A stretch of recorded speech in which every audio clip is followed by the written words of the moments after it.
Welcome to the EO Toronto Chapter Podcast, where we deep dive into the journeys of some of Toronto's top entrepreneurs, innovators, and game changers. I'm your host, Erwin Szeto, a proud EO member since 2020, member integration chair of our Toronto Chapter Board, U.S. real estate investor, and business enthusiast. Each episode, we bring you the stories, strategies, and insights from leaders who are making a big impact, sharing lessons learned, challenges overcome, and the mindset that drives success. Whether you're looking to scale your business or simply get inspired, you're in the right place. Let's get started with none other than Tina Iaquinta. Again, she is the inaugural guest of the show, a logical choice as she is the fearless leader of EO Toronto as chapter president. Tina is founder and CEO of Modern Concierge, Inc., a luxury concierge and lifestyle management company. Tina specializes in helping entrepreneurs, busy families, and celebrities reclaim their time, experience luxury, and focus on what matters most. If money is no object to you, you would not believe the experiences Tina can source for her clients. I'll let her explain. On today's show, we discuss why Entrepreneurs Organization is Toronto's best kept secret in town, why Tina joined, and what being a member has meant to her business and her life. Please enjoy the show.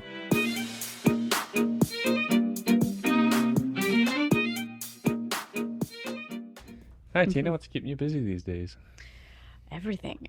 We've got it. We're busy at the EO Toronto chapter. I'm busy with the business. I'm busy with family. All of it. What would you like to know about?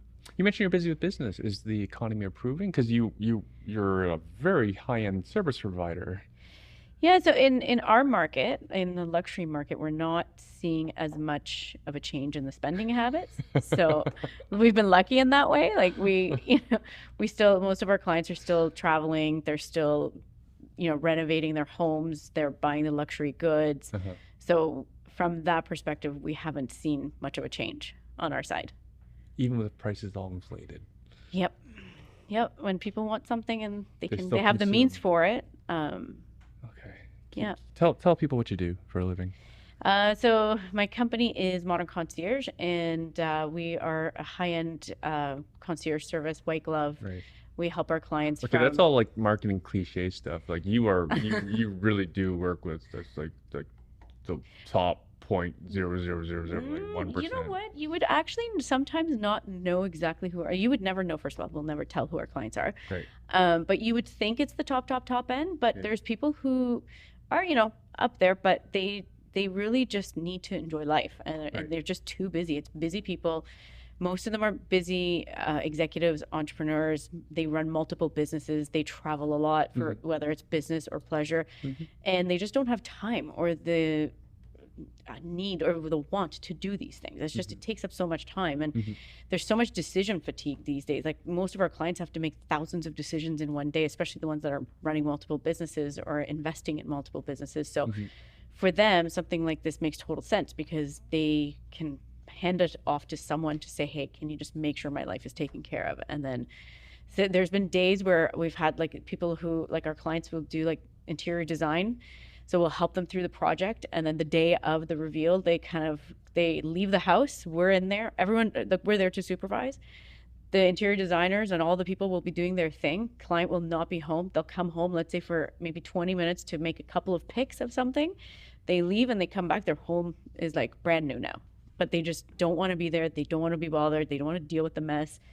And it's the convenience and trusting someone to be able to do those things for you.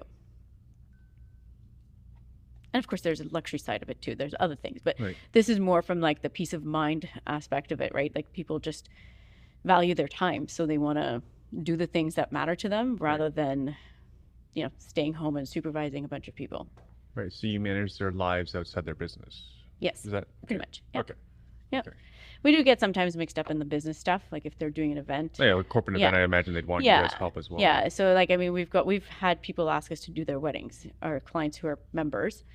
And so they'll ask for weddings. So you're the wedding planner? We always say we're very upfront, like we're not your traditional wedding planners, but we can do whatever you need. Or we'll collaborate with the wedding planner, because a lot of our clients, when they come to us, they get they trust you and they trust their concierge, and they just want to deal with their concierge. So oftentimes the concierge will be dealing with the planners or the party planners, whether it be a big, like if it's a massive party and we need interior designs and all that, then we need to bring in the big guns. So, so we'll because you're the execution. Yeah, but they're still seeing someone to design it. Yeah, exactly. But because people want to have one point of contact, and usually that's us. We're sort of the one in between them and all the partners or vendors that they have. And you mentioned luxury items. Yes. Before we were recording, we were talking about some just Yes. outrageous requests that you get and you can do as long as money's not an object. Yeah, you know, it's funny is I was in the business I've been in this business since 2011. So I would say probably about halfway through, so maybe 7 years ago or so, I started to get all these phone calls as people get to know who you are and what business you're in. You start to get all these phone calls, all these people saying, hey, I have access to this, that, the other thing that you can offer to your clients. And then you start digging and digging and digging. And I was like, there's nothing that we can't do. Like, literally, there's nothing we can't do. As long as the money is not an object, we can get you anything. We can get you a $300,000 Batman costume made, which is the actual Batman costume, not just a replica or not just like a plastic something, but it's an actual costume. Wait. Was it like born by one of the actors? Like No. They're making it custom. Like you go in, they make your 3D, like you take like 3D videos and all of that, and then they measure you everything. So you will look like Batman, the Batman you see on the movies. For the cost of a Lamborghini, you can look like Batman. Much. Yeah. Okay. So we can get you that. Yeah. We can get you restaurant reservations at some of the exclusive places. We can get you tickets. Anywhere in the world, pretty much. Pretty much, yeah. We can get private chefs to come to your house. I think at one point we flew in a chef from, I think it was Japan, to make sushi for one of our clients. In Toronto. Yeah. And then... what would you budget for that? Well... Because the fish won't be cheap either. No, it would not be. Yeah. So, I mean, the budget is the budget. Whatever they ask, you know, we can negotiate a little bit. But at the end of the day, when you're looking at luxury items like that... Yeah. It's usually going to be a high ticket item. So, but we can get you meet and greets with most celebrities, like, you know, the F1 drivers or celebrities of all sorts, like maybe potentially tennis players, golf pros. And not just anyone. You've mentioned before recording, you were talking about Hall of Famers. Yeah. So like Hall of Famers are future Hall of Famers. Yeah. So there's a lot of stuff you can do, and it's funny how no matter how much you think it's impossible, nothing is really impossible. Backstage passes to Taylor Swift. Yeah, we haven't been asked for a Taylor backstage, but and I think Taylor maybe doesn't do it, but we can for sure. Like one of the first things we got immediately as soon as Taylor announced all her Toronto dates was we got our partners sending us messages of like their starting price ticket item was like I think $5,000 on the floor within like the first few rows. So it was like I think it was 10,000 USD for the front, and then it got less and less the further you go. But if we wanted a box, we can get a box, but again, not cheap. But courtside Laker tickets for sure, yeah, like all of that stuff. For sure, yeah, okay, absolutely, yeah. Stanley Cup Game 7 tickets. Actually, was it the Raptors or Leafs? I remember a few years ago we got it must have been the Raptors. Yeah, it was the Raptors. Yeah, because the Leafs don't win. Yeah, exactly. Yeah. When they made it to the finals, we were asked for tickets for front row, and I think we got it, and it was actually what I got it for at that time seems cheap now, but I think we managed to find it for about $100,000 per ticket for front row Raptors tickets, and I think it was about that. I could be wrong, but it was a long time ago. But it's doable. Like, and we know people who know season ticket holders, so we can call season ticket holders and be able to get it from them. So we've got different avenues, and you sort of build. Right. So you have avenues. So it's still very manual. Yeah. It's never. Yeah. It's not an AI thing. You can't. These are the kinds of things you can't have AI do. Like you can't go and ask AI. You can ask some questions like, "Hey, what are the companies that might do these kinds of things?" It will pop it up. But unless you have a relationship with most of them, you're not getting far. It was going to trust you to sell that kind of ticket to. Yeah, I think one of it's got a very short shelf life. Yeah, I think one of the most recent ones that we just did is the Masters. So for next year, we sold 2 tickets. I think Masters of Golf at Augusta. Yeah, exactly. Yes, it was 2 tickets, and I think you get to go have lunch in the pub or in the clubhouse on the course with where all the players will go. So it's very exclusive. You can't really kind of get in there, but they have limited amounts of tickets for those kinds of things. And it was a gift from one of our clients to her husband. So it's quite the special gift actually. So it was very very well received. He loved it. He's a very big golf fan, and we're just so happy to be able to make something like that happen for him. Yeah. So that we've talked about some elaborate things, but you're saying how it's the challenging things that you think are wow. I know. And it's so funny when because you're saying that this is all easy. I know. Like those things are honestly so easy. You make a few phone calls. If you know the right people, you can get those things. But I would say the hardest things, we've had some of those things where like, we had a client who called us in the middle of the night crying, and she was probably in her 30s or 40s, probably 30s. And she has 2 young kids, twins. One of them, their dog chewed on the toy that she sleeps with, that her daughter sleeps with, and she was crying. She's like, we need to get this. My kid's never going to sleep again. And she's like, I can't find it anywhere. They no longer exist. Somehow we found not one, but 2. And plus it came with like a mini version of whatever this toy was. And we had it delivered within 48 hours to their house. And she was she was crying. She was like, I can't believe you found this. So I think it was actually for the same client. Because there's a lot more effort to get done. And a few weeks later, she did all kinds of bucket list things for her family. Her mom wanted to drive a Porsche before, that was one of her bucket list items. And she just had to get her mom this Porsche to drive. She didn't want to buy it. So we found the specific Porsche she wanted. And I can't remember. I think we went to the dealership. I don't know. We do all these crazy, we got to call crazy kinds of people avenues to figure out what to do. But we found the Porsche, but her mom's in Ottawa. So we're like, okay, so we had to find a driver to take the car to Ottawa. Then the driver came back by the train and then went back to pick up the car again. So it was just like, she was just so happy and thrilled that someone figured out how to do this because she didn't have the time. She's a busy lawyer. Her husband, I think he was also a lawyer as well. So between the 2 of them, and they had lots of 3 income, kids. no time. Yeah, they have 3 kids, 1 set of twins, and they just never have time. And so that's, one of those things that she was super thankful for, that we were able to do this for her. And again, it's a small little thing, but it takes time to coordinate the stuff. So they outsource to you. Yeah. Okay. All right. Well, this is the EO podcast, so let's mention EO. It's like the best kept secret because like nobody knows about us. Yes, absolutely. How did you find out about EO? It was crazy. It was actually one of my clients who joined EO and said, you need to join this place. I said, okay, I'll check it out. I probably know them. No, he's no longer a member. But so I said, okay. So I went in there, and I'm all about learning. And, and at the time I had no idea. I was like, oh, cool. I get to hang out with other people that kind of are in the same boat as me. And, I'll just join this thing and go. And I didn't even think about it. I just wrote a check. I was like, okay, great. I found some place to go. It's pretty cheap. Yeah. In my opinion, in my experience, it's pretty cheap. Yeah. Because I've looked at lots of like masterminds and like Joe Polish's whatever that one is. I don't even know how many dollars that one is anymore. I think it's 50,000. Yeah. 50,000 US. Yeah. So we're like what, 7 US? Yeah. 8 to join? Including initiation. Exactly. At the front end, it's a little bit more, but to go renewing, it's nothing. Like you're like, okay, sure, yeah, no problem. But I didn't know what I was getting myself into, and in my mind, I thought I was going to be to a bunch of events, going to meet some cool people, and then it ended up that within 8 months, actually almost immediately, my company, like we were asked if we could help plan some of the events. And so it's like, okay, we'll help, no problem. So we started helping the events with the events, and at one of the events of our chapter, yeah. And I met someone from Region, and she was like, hey, you do events? I said, yeah, we do. It's like secondary after concierge stuff, but yeah, we do events. She's like, can you come join the Region and like help us for, as an event expert? I said, okay. Explain Region. I don't even know how to explain Region to somebody. Yeah. So there's global, which is for everybody. It covers everybody, all chapters.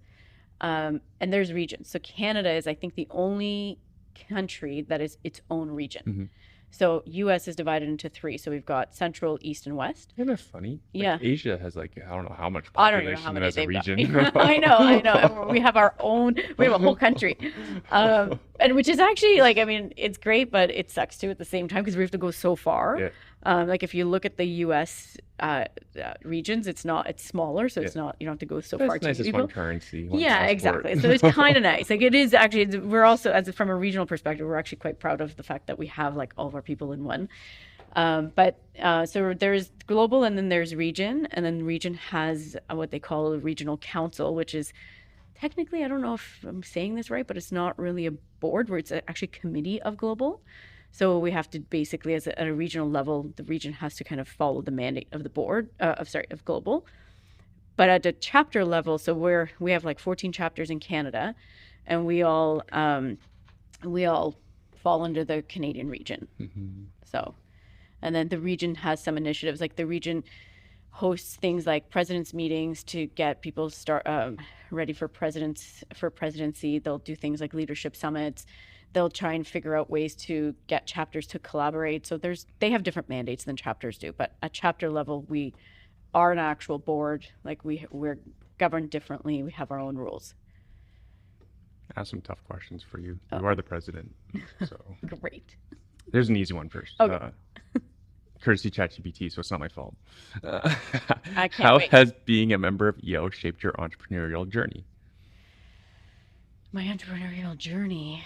I would say like EO has been EO has changed me so much, like in professional growth, personal growth. But I do find that, and actually I will say this, that I've been part of Path of Leadership from almost the very beginning. So I've been doing a lot of things at the regional board level, and the chapter board level. So I've learned a lot about leadership. So I would say from a leadership perspective, I soak in everything I can and bring it back to my business, and I try to run it that way. And in fact, when you're trying to like manage a bunch of crazy entrepreneurs like yourself, when you do that, it feels like running your own business is just so easy. So yeah, because I imagine like entrepreneurs were all yeah, a bunch of visionaries in a room. oh my God, imagine having a board of 12 people. Versus you have staff who have defined roles and generally listen to you. I always said like the hardest part about leading leaders is that you can't, like in this organization, you can't really fire them because we all have our own way of doing it. We just have to trust the process and hope that eventually we all get there. I'm going off script because I find a lot of women ask me this. They often ask how many women are in the chapter. I believe we're about 70-30 split between men and women. I think we're at about 25%. Okay. Yeah, and we're 130 members. So again, going off script, and what is does your experience change as a woman? And I ask this because I think women want to know, especially if they're not in EO. What is it like? It's so hard to get women to join something like this, and again, it's your typical old stereotype too, probably, is like we're just so busy. Like I didn't even flinch at the idea of coming here, but I could see, I've spoken with women who are like, I need a couple more years, like to get ready for this. Yeah, it's like they're so busy there, and then to be fair, they hear stories of mine, and I'm like, I've had a blast. I went here, I went there, I did this, I did that, and they're like, that sounds like it's a lot. I'm like, but you can do whatever you want with it. You don't have to do as much as I do. But I think it is a bit harder to convince women to at least try it. I'm hoping that, as we speak our stories and we tell people about all the growth and all the opportunities and the amazing people you meet, that we can, convince some of these women to join. But really, at the end of the day, it's one of those things that you're ready for. Either you're ready for it or you're not. And people have to get to that conclusion on their own. And if they have certain things that they want to do, then they need to get through that process and make a choice on their own. But it would be great to have, more women and more diversity. But I would say there's just a lot of the women I speak to anyways have said there's just a lot going on in my life and I need some time to do that. But then there are the women, when they see what some of the women in our group are going through, they're like, yeah, sign me up. So hope we're getting there. Like we have probably one of the highest population of women in our chapter, I think, within the country. So I think 25% is quite high. So I think we're doing pretty good. Yeah. Fabulous. And I heard the event in Korea was quite good. I don't even know what it was called. The which, sorry? It was an all-women's, was it a MyEO event? There's a couple of different organizations. Unfortunately, I haven't had the opportunity to go to any of them. It was a little far, Korea. I think it was pretty close to our Singapore They actually trip have as one well. in Montreal next year. So Really? It's right before one Canada, which I was like, oh my God, there's just so many things all in 1 month. But yeah, I believe they're doing the MyEO Women in Montreal next year, the week I'm before. invited. You can go, and no, you don't have to be a female to go there. You want to come with me? We'll go together. I think Cherry will take priority over me going. Cherry, you and me, we'll all go. We'll take the whole board. As long as we can find budget. Yeah. So President question. Yeah. What are your goals for EO Toronto during your term as chapter president? So at the president's meeting last fiscal year, which would have actually been January, we got together and we actually got together with the LAC, the Latin America region, and we did this whole exercise of like, what do you want to do? And I have this vision of making sure that we get, I want to grow the chapter, not for the sake of growing, but I do think we have a huge opportunity here. And the more people that we have in the group, the better we get to learn, the more people we have opportunities to learn from and to share experiences with. So growth is a big one for me, and connection is also a big one. So that's what we're doing as a board to try and bring people together in smaller settings. We're trying to do things differently so that we can grow our chapter. But ultimately, one of my biggest things that I want to do is set up the leadership for the next few years, so that, and I say this because I've had such a great experience in going through the path of leadership, and I hope that other people can see this. And I think a lot of times people shy away from joining any board because they're like, oh, it's just so much work. It looks like a lot of work, and it is. But the amount of things you get out of it is unreal. Like the learnings you get from being part of the board and is huge. So for me, my plan that I wrote out at the president's meeting was, I want to set up leadership for the next, and when I say leadership, I want to be able to have presidents lined up for the next 3-4 years. Because I found it really difficult for me to figure out what is the next 3 years going to look like when I don't have support of the people that are following me. And everybody has their own goals, everyone has their own styles, which is great. But if we could somehow unite all of ourselves and figure out how can we do this. So for the chapter, the goal is to make sure that we leave the chapter in a better place where we started. And I want to make sure we leave it at a place where the next person can follow it up and not have to reinvent the wheel, which is oftentimes what happens. So my goal is, as you know, right now we're doing the applications for presidency, and we want to see who's interested. We came up with a whole new president election process so that we can get everybody who's interested to apply. And again, you have to be on the board to be able to apply. So this doesn't go to the whole membership, but so we're hoping that everyone who's interested will apply. We'll interview them, we'll pick them out, figure out what the next 3 years are going to look like. And probably in January, we'll start to do a proper 3 to 5 year plan, something that's going to be sustainable and followed through by all the presidents coming up. So that's my hope, is to be able to do that, so that when I leave, whatever it is that we do, whether it's something I wanted or not, there's an actual plan. Well, personally, I'm excited for the people who are going to volunteer to be president. At least they're applying to be. So I hope they all get it. Are you applying? No. I have thin skin. Oh, please. You can do it. I can do what you do. Yeah. Let's talk about something more beginner. Tell me about Forum. Because no one knows, well, first of all, no one knows about EO. Yeah. And then like Forum is like a term that's exclusive to EO as far as I can tell. Yeah. Well, no, YPO also has Forum as well. And I think Tech also has Forum. I don't know. I think I didn't know about they're them all either. different. Yeah, they're all different. I didn't know about them either, though. Yeah. No, I mean, of course, EO is the best, but that's besides the point. So, sorry, what would you like me to touch on? So Forum, for example, when I explain to people who are interested in learning more about EO, I say, most people call it mastermind. Yeah. For some reason, we call it something else. I called it my board of directors.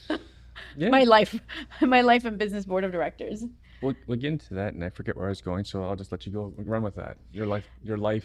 Board of directors. It's funny. When I joined, I had no intentions of really joining a forum. I thought, I'm here for the events. That's my thing, and maybe look at some of the stuff that's away, like global or regional stuff. And I was like, I'll give this thing a shot. Oh, sorry, just to pause you there. I remember what I was going to say, because when I was at a global leadership conference training for my board position, they 3 of the regions came up and shared their survey results of tenured members. And the by far most valuable thing based on the survey of members who've been in part of EO for 7 or 10 years or more was Forum. Yeah. But you were trying to shun. No, I'm not. No, I'm not trying to shun it at all. Like I wasn't going to join, but then when I did, I was like, holy this is amazing. Like I didn't know this existed. And it was so funny. I have talked about things in Forum that I would never talk about with anyone else. Yeah. No one. Like there's things I've talked about, and it's actually interesting how EO has created this like really unique environment where you can trust pretty much anybody within the organization. Like there's been times where I've gone to a conference and, you know, I've met a bunch of people who I may not have known before, but then we start talking something like we go into 5% like immediately. And I think it's part of the forum training that you get that sort of gut feeling that, okay, like, and it's not even a gut feeling, you know, you're in a room with someone who's an EO and then you can trust them. And I think forum kind of, I mean, forum, like I've had some incredible experiences in my forum. And I've heard, yeah, it's just been so much fun. But it was never something that I had in my head that I was going to do. But when I did it and I got there, and especially when you get in a group that like we had magic, like we had, like, I had my original forum. We ended up like, you know, one person moved out of the country and people just, you know, eventually went, but we were together for almost 2 years. And I was like, wow, what am I going to do without these people in my life? And you just sort of build those bonds. And actually I was talking to one of our tenured members, somebody who's been in EO for over 20 years. He was telling me the other day that his daughter just got married, and he had a table, like he had 8 guests in that room for his daughter's wedding who were his EO forum mates from, like, I don't even know, 20 years ago. They're not all together anymore. A bunch of them have moved around, and not everyone's in our chapter. They've moved to other chapters, but so you build bonds in this forum that you would never even think about. And the interesting part is that in my forum, everybody was so different. Like, and I'm sure that is probably the case in most forums, but different personalities. That's part of the design as well. There's no business conflict, for example. Exactly, yeah. And so you know that you may not necessarily pick these people as friends outside of EO, but when you get to know them, you're like, oh my God, like there's just so many things that I'm learning from this person. And there's bonds that you build with this person that you would probably never build with a friend. But anyways, it's been an interesting adventure for sure. Like forum is by far the thing that has surprised me the most for me, because I didn't think I could do that. I didn't think I could actually go into a setting like that. My first forum, I was like, my forum training was like, so you want me to just go into my like 5% and tell these people all my deepest, darkest secrets? No. So this is elaborated 5%. So our 5% best and our 5% worst that we generally do not talk about with anyone. Exactly. And it's the thing that you grow the most from, right? So, you know, it's a matter of talking about it and getting your forum mates will like share their experiences with you. And it's usually perspectives you would never have. Like, I mean, we had people in I'm 46 now, but at the time I would have been like early 40s. And we had people in our forum that were in their, actually at some point we had someone in like their mid 20s to like 60s. And so you're getting different perspectives from different kinds of people, different walks of life, different age groups, like different stages of business. Yeah, exactly. So different stage of business, life, everything. So it's kids, just marriage, everything. Exactly. You get to kind of see all the different things that you would never have thought about. Like generally speaking, for example, my group of friends, we're all the same age, same stage of life. And, you know, not to say that we don't contribute enough to each other, but when you're in a room with that group, it's a whole different game. Like there's just so many different things that you learn about from each other. Because we are just so open and vulnerable. Yeah, for sure. Yeah. And hence we get close. Yeah. Really have no choice because we have no one else to talk to. We get to go on retreats, which is even more fun. Like I found that the retreats. Tell me about some of the crazy retreats. Not memorable retreats. So a lot of our retreats were during COVID, so we didn't go too many crazy places. And one of the ones that we went to Jamaica, I couldn't go because I had COVID. But you had to miss it? Yeah, I had to miss it. Like it was the time when they were testing, and I got negative, so I couldn't go. Or positive at the airport? No, but the day before I had to go for a test, and anyway. But yeah, we've done things like I remember our first one was to Niagara, and we rented a house in Niagara, and just we didn't do much. It was beautiful. Like we had nowhere to go, nowhere to be. It was during COVID. We were just so happy to be together. And then we did another one up north. We rented this like massive cottage that had like, I don't even know, 18 bedrooms or something stupid, and it was just like we had the best time. We've been to Montreal. That was a fun trip. We had a great time there. And again, all of this is during COVID. We couldn't go super far. And then again, we were supposed to do Jamaica, and I missed that one. We've done glamping. It was cold. I don't know if I'd ever do that again, but it was an adventure again. We had to build our fire in the dome, and it was fun. That's different. I'll convince my group to do that. And we did go, actually, we went to Detroit with the Eccentric conference, and we attached. And so one of the craziest thing we did is we went to the Russian bathhouse, and that was an interesting experience too. I had so much fun there. That's one of the things I enjoy going to other chapters is what efforts they go to as hosts. Oh, for sure. That's like my favorite part. And Detroit, actually, I knew Jenny, who was the president at the time, or maybe just before that. And so I called her. I said, hey, like, I'm bringing my forum to Detroit because of Eccentric. So what can you tell me? She's like, oh, girl, you got to go to Russian bathhouse. So I looked it up. She did an actual documentary on it. So I looked it up. I was like, okay, this looks crazy. Mm-hmm. I'm like, if I go to my forum with this, they're going to laugh at me. Mm-hmm. And surprisingly, they said, okay. So we did the whole, like, you know, you go through the steam bath, the steam room, the dry sauna, the steam sauna, the cold plunge. And it was crazy. It was so much fun. We had a good time. Well, the bonkers thing is how many EO members find that fun. I know. The general population would not do a lot of these things like cold plunging or breath work or... One thing I've learned with EO is that just go with it. Because at the end of the day, like, you never know what you're going to come out of it with. Yeah. And it's just, I've done some crazy fun things with, whether it's regional, like I did Regional Leadership Academy. Oh, that was hard. I can't really talk too much about it, but I will say, because it's a unique and special experience, and I would highly recommend for people to try it. And it's open to everyone to apply to. Everyone who's in leadership, so you have to be on the board. Moderator. Moderators can too. Yeah. Okay. They can. Okay, so still, it's not a huge hurdle then. Well, I mean, yes. If you haven't made it to moderator, you can't apply. At least not to my knowledge, anyway. But anyways, so co-chairs can even apply. Yeah, sure, why not? I don't know. I would have to check. So it's pretty open. Yeah, but it's so much fun, and it's actually it's an application process. You don't just get in automatically. Oh, I know. Yeah, but anyone can apply. Well, not anyone, but and it was like a week of like crazy things that we had to do, like climb mountains and in the middle of the night wake up at 3:00, and like it was crazy stuff. But it's super fun, and I would never ever do those things on my own ever. If my friends told me we're doing that, I'd say no. It's not happening. Yeah, you've been talking to a lot of stuff. Yes, I have. Even that one, I was like, I could do without it. But I don't think you wanted to go to the after party in Singapore.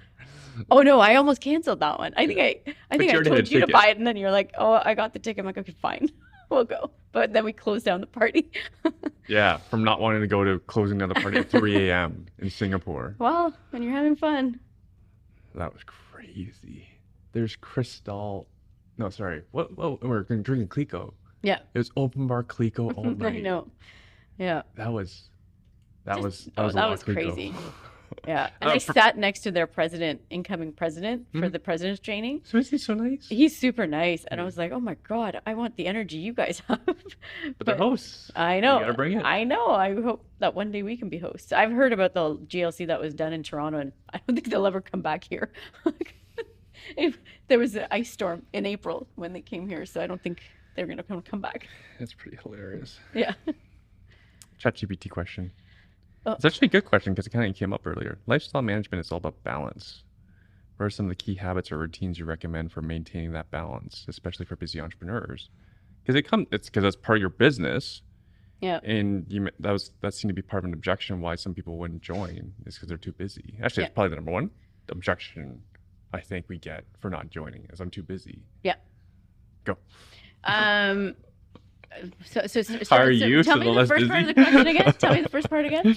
Lifestyle management is all about balance. Yeah. Okay, balance. What are some of the key habits or routines you recommend for maintaining that balance, especially for busy entrepreneurs? Because your kids are still reasonably young. Yeah, I have my kids are 14 and 15 right now, and it takes a bit of time to get to this point. Like there's a lot of like tricky things you need to do to figure your way around, but.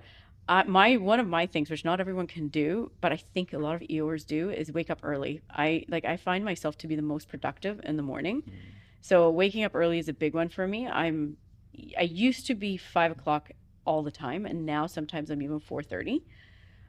So going to so I will say I try to do workouts as much as I possibly can, But there are days where I'm like, you know what? I just want to have a coffee and sit down and like do the strategic thinking around certain things. So I do that, either work out or go to do my strategic thinking at that time. I would say my calendar is where I live. Like if it's not on my calendar, it's not happening. But to find balance, I think I will actually put in my calendar, like, hold, like don't do anything. Like Mondays, I know already, like Mondays are my team days, Fridays are my easy days, like where I'm just like catching up or doing personal things. Like I just need to, there's certain things I need to get done, and I don't want things to, spill into my weekend where it's interrupting my time with family. So scheduling everything on my calendar is crazy. It's like if you look at my calendar right now, I think you might have a heart attack. It's just like there's so many different things happening, but everything has to be there, even if it's overlapping, as long as it's there. But I think balance is really hard, and it's a decision you have to make internally, that you have to, you want to find the time to do these things. And I've given up on the fact that like I might not stop thinking about work if I'm at home, but as long as I have carved out that time and put away my phone for, even if it's just an hour, like I don't stress about like, oh, I need the whole day with, with this, because I know it's not going to happen. It's just setting realistic goals. So it might not be something that's off my brain, but as long as I say, okay, only an hour, and then I'll go back. So for me, that's for my balance, is not going crazy and having these crazy expectations that today is the day, it's Sunday, so I'm not working at all. It's not going to ever happen. So I've given up on like meditation and not thinking about work. Oh, yeah. I've actually carved out time to meditate and think about work during that period. I'm with you. I've tried all kinds of breathing techniques and all that. It just hasn't worked out. During the breath work in Charlottetown, PEI, so for listeners' benefit, we had a wonderful gentleman who led our breathing exercise as a group. Yeah. And I learned only afterwards he's done voice work.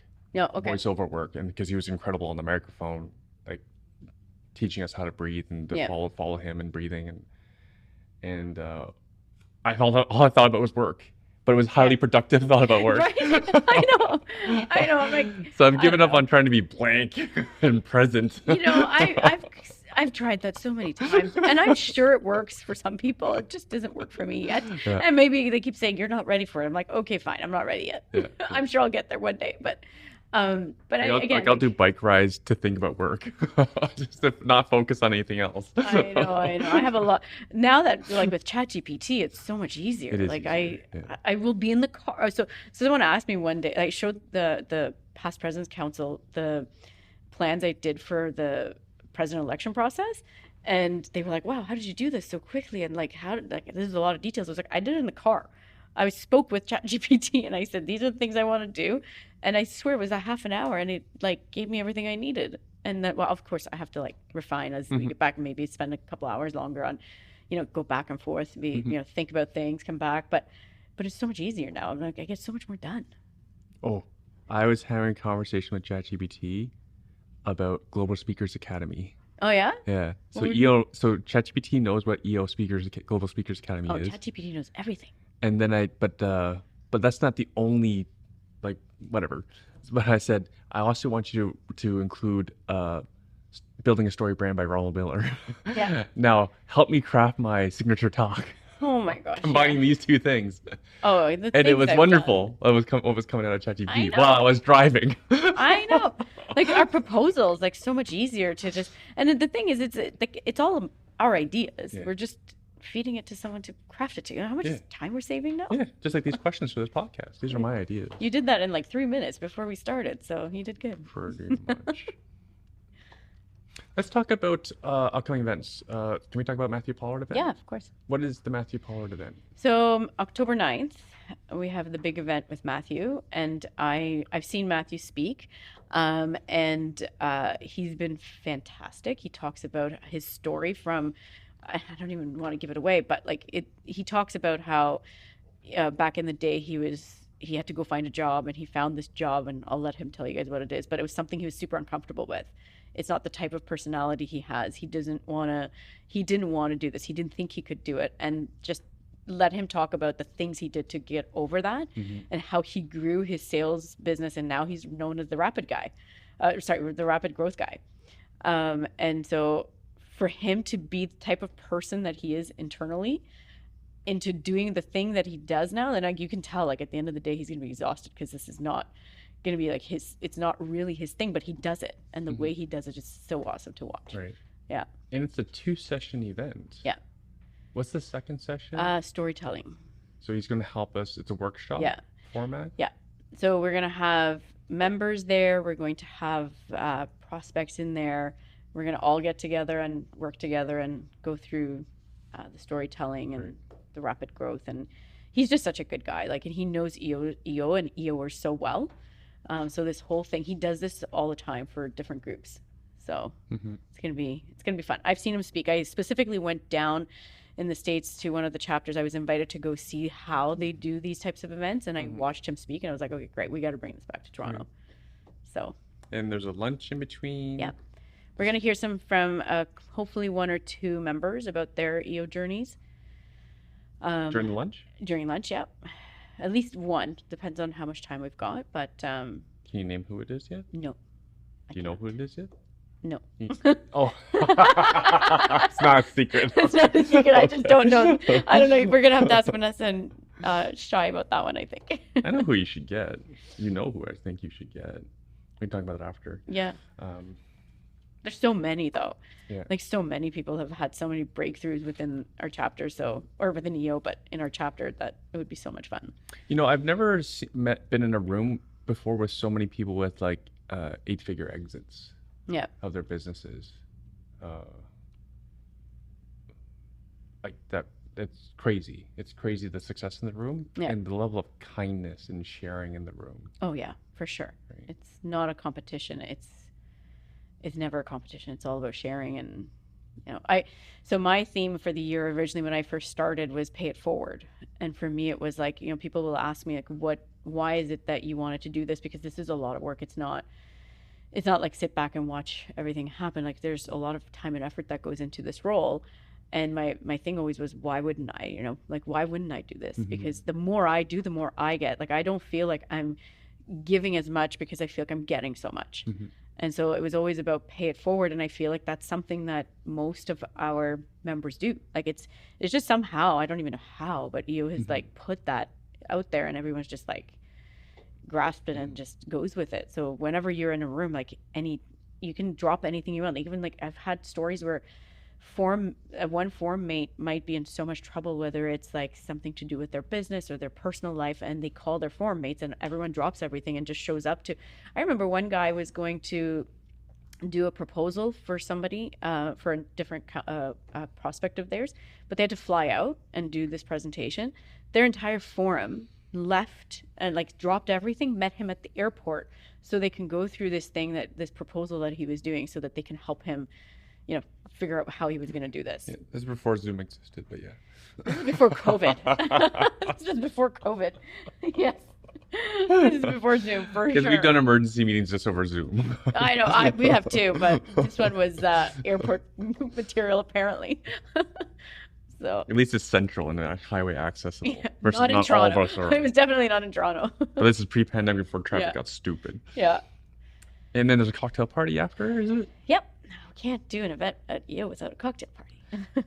But the outsider of EO doesn't know these things because, again, like, we're all busy. Yeah. And the nice thing about our events is there's learning, there's excellent networking, there's great food. Yeah. There's great drink.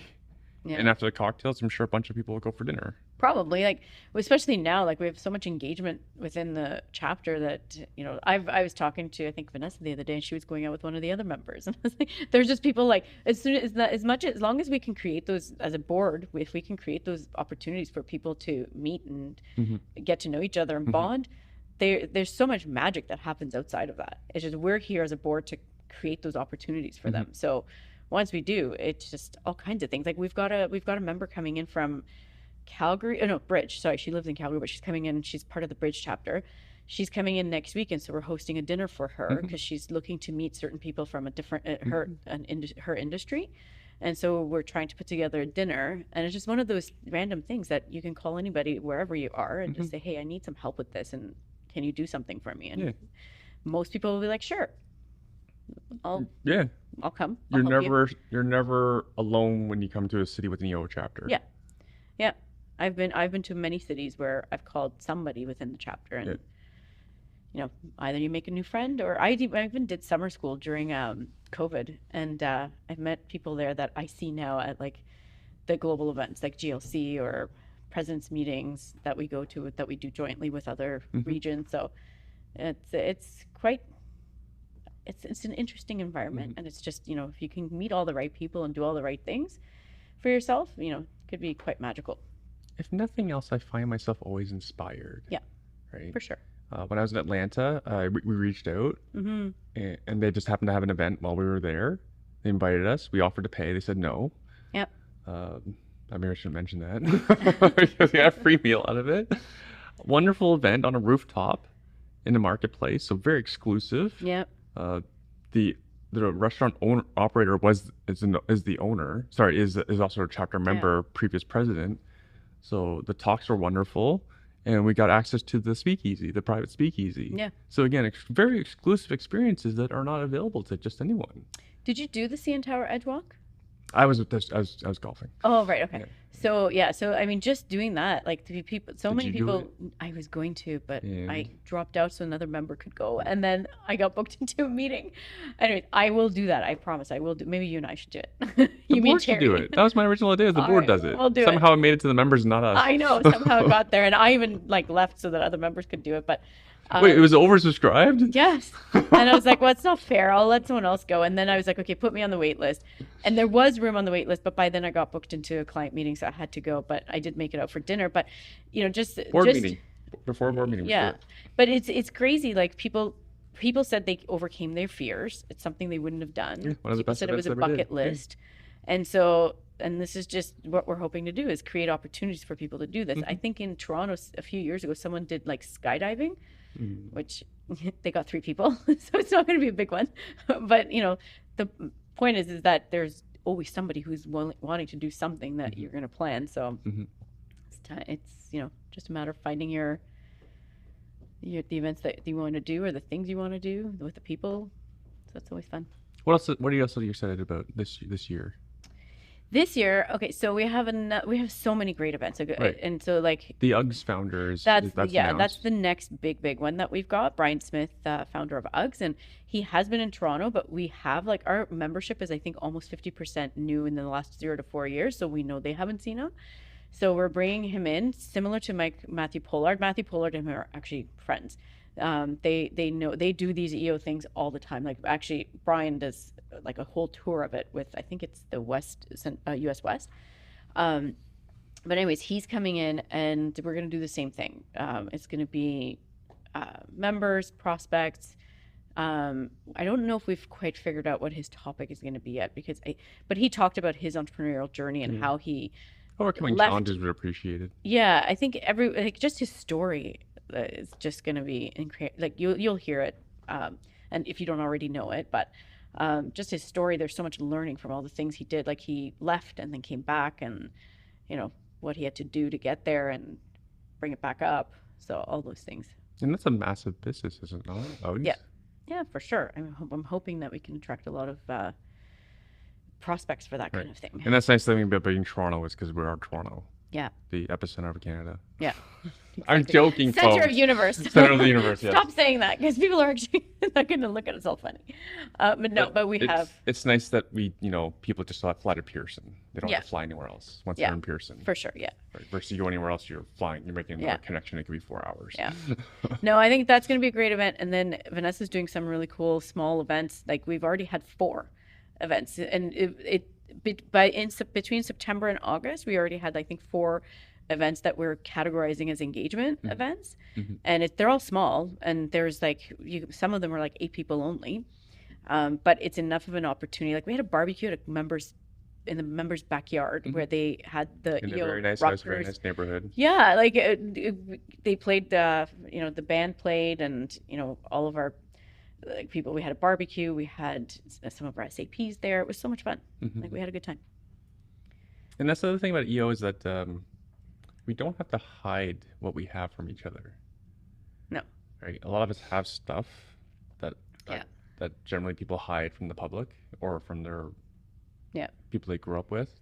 Yeah. Because rich people are often seen as, you know, you stole that from someone, or Yeah. there's a lot of negativity around having money.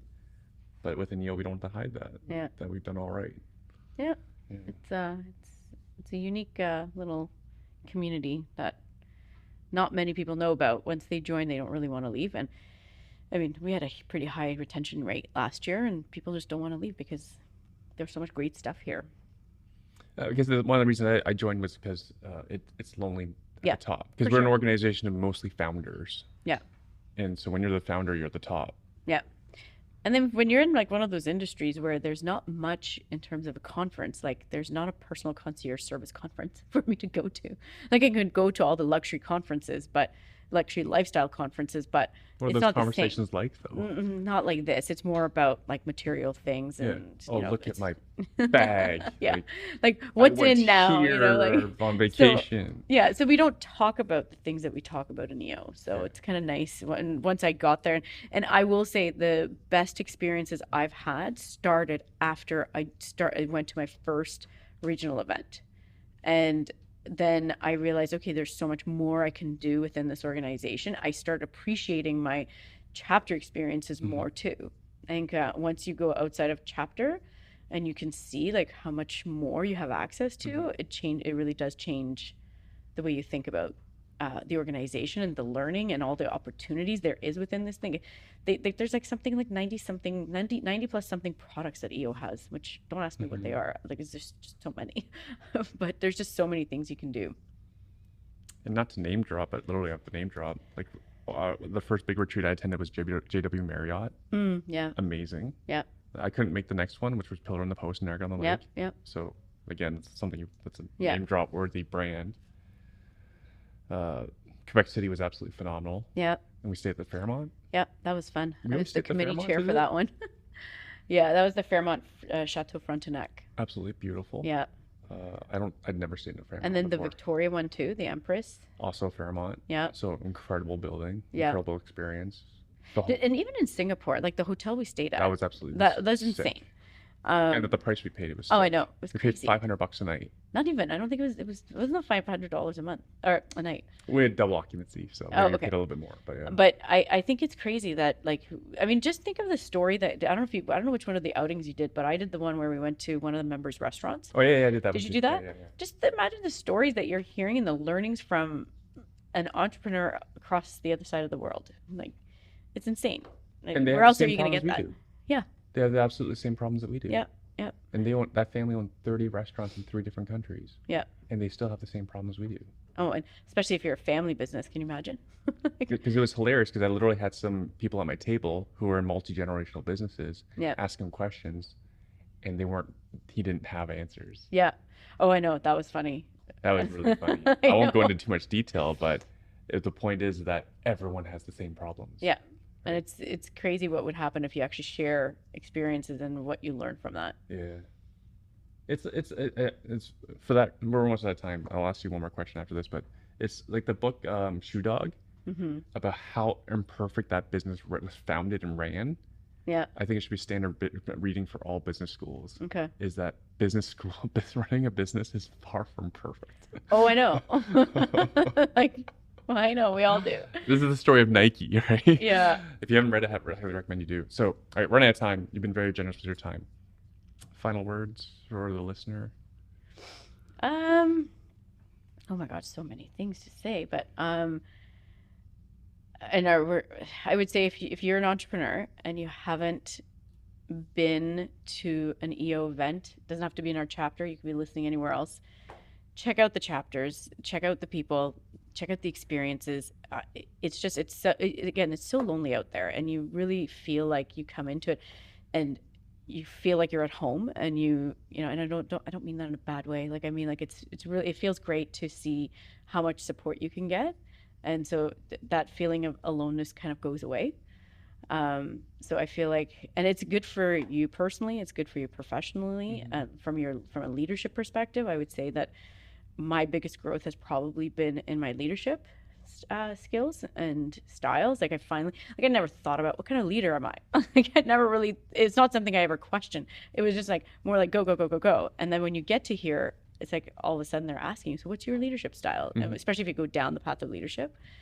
And so you start to think about things you never thought about, which is definitely one of the things that I would say I started thinking about so many things that it would never have come to me because I would have just been busy going, going, going, going. No one would, I would never have stopped and like been like, okay, I need to think about how I'm going to show up for my people. So. What's next for Tina on the path of leadership? Oh boy, so many things to think about, but I may go, as you know, I've already been on regional council. I may look at going to that route again. I'm still on the board next year as governance because that's what one of the things we decided was that past president will be on the board for one more year. Easy and boring. Well, assuming we have Regional no problems. No, I don't think that's for me, but we'll see. Yeah. But I would love to do some stuff at global too, but not. There's just so many portfolios and things that you can help out with. I'd love to see how that next level goes, but that's a few years down the road, so we'll see. I feel like after presidency, I might need like a little break. It's a lot. So we'll do that and see where the path takes us. And there's just so many different things. I don't even know half the things that you can do in EO. You can be a facilitator, you can be EOA. Like I'd love to do EOA coaching. I know it's not really on region or global, but it's one of those like give back things that I think would be really fulfilling. So I may look at doing that at some point. Yeah, I heard a lot of people, facilitators, enjoy being a facilitator. Yeah, for sure. I can only imagine. Or regional directors. Regional directors all seem to really like that position. Yeah, a lot of people. There's a lot of stuff that you can do. Like I know we had dinner with our past presidents council yesterday, and there's 3 people on there that actually went down the global path, whether it was being on a portfolio or doing facilitation. Actually, all 3 of them are facilitators. So they really enjoy it. And now they have too many facilitators. So I was like, darn, like I'm gonna have to wait in line for that. But anyways, there's a lot of fun things you can do. Like puppy dog yoga. Exactly. Never forget that. And you're welcome. Never forget that. Tina, thanks again for doing this. Thank you. That's a wrap on today's episode of the EO Toronto Chapter Podcast. Thank you for joining us. If you enjoyed the conversation, don't forget to subscribe, rate, and leave a review. It helps us reach more entrepreneurs like you. And if you want to learn more about what the EO Toronto chapter is like and how we're helping business leaders grow and connect, visit us at www.eonetwork.org/Toronto. Let's keep pushing boundaries, growing together, and leading with purpose. We'll catch you next time with more inspiring stories and actionable insights. Until then, stay motivated and keep reaching for new heights.